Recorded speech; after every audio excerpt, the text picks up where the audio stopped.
The fastest way to kill a good RAG system is not bad retrieval. It is a bad answer rubric that tells you everything is fine. Yes. Teams think they are evaluating answers, but a weak rubric often rewards polish over truth, confidence over evidence, and coverage over usefulness. So this is not about model quality in the abstract. It is about the scoreboard. Exactly. If your rubric is blurry, your evals hide failure. Then you ship the wrong fixes, miss the real defects, and waste months tuning the wrong layer. What makes an answer rubric weak in practice, not in theory? 3 big things. The criteria are vague, the score buckets are too broad, and the rubric ignores whether the answer is actually supported by retrieved evidence. Give me a concrete, bad criterion. A classic one is helpfulness. If the rater sees a fluent answer that sounds relevant, it gets a high score. But helpfulness without grounding lets a hallucinated answer look good. So the answer can be wrong and still win because it sounds useful. Right. Imagine a support bot for internal APIs. The docs say the rate limit is 600 requests per minute. The bot answers 6,000 with perfect tone and a clean code snippet. A weak rubric gives points for clarity, structure, and confidence, while the one number that matters is ROM. And then the team says our answer quality is improving.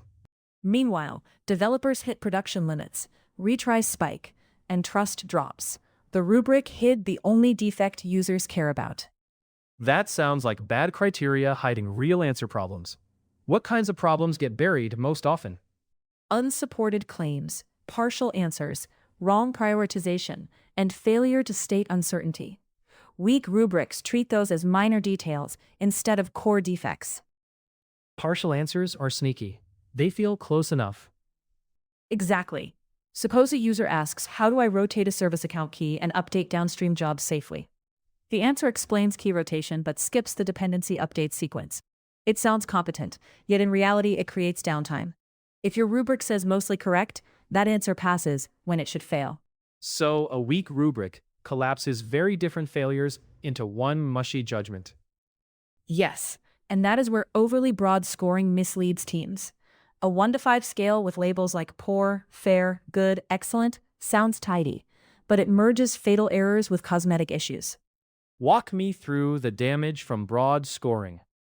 If an answer is eloquent, but cites the wrong source, one rater gives it a 4 because it is mostly useful. Another gives it a 2 because it is unsafe. Your average becomes a 3, which looks middling instead of dangerous. That average is politically convenient too. Nobody has to say the system is failing. Exactly. Broad scoring protects dashboards, not users. It gives leadership a smooth trend line, while engineers lose the ability to tell retrieval failure from answer synthesis failure from grounding failure. Give me another scenario where this burns a team. Picture a legal policy assistant. The model retrieves the right policy update, but answers with an old exception from memory. The rubric says generally accurate and well explained, score 4 of 5. That score hides a compliance risk. In the real world, being almost right can be worse than being obviously wrong. So what should teams score instead, if not vague quality vibes? Use criteria at map to failure modes. Was the answer supported by retrieved evidence? Did it answer every required part? Did it introduce unsupported facts? Did it state uncertainty when evidence was missing? Did it choose the right level of actionability for the user? That sounds less glamorous, but more diagnostic. That is the point. A good rubric is not there to flatter the system.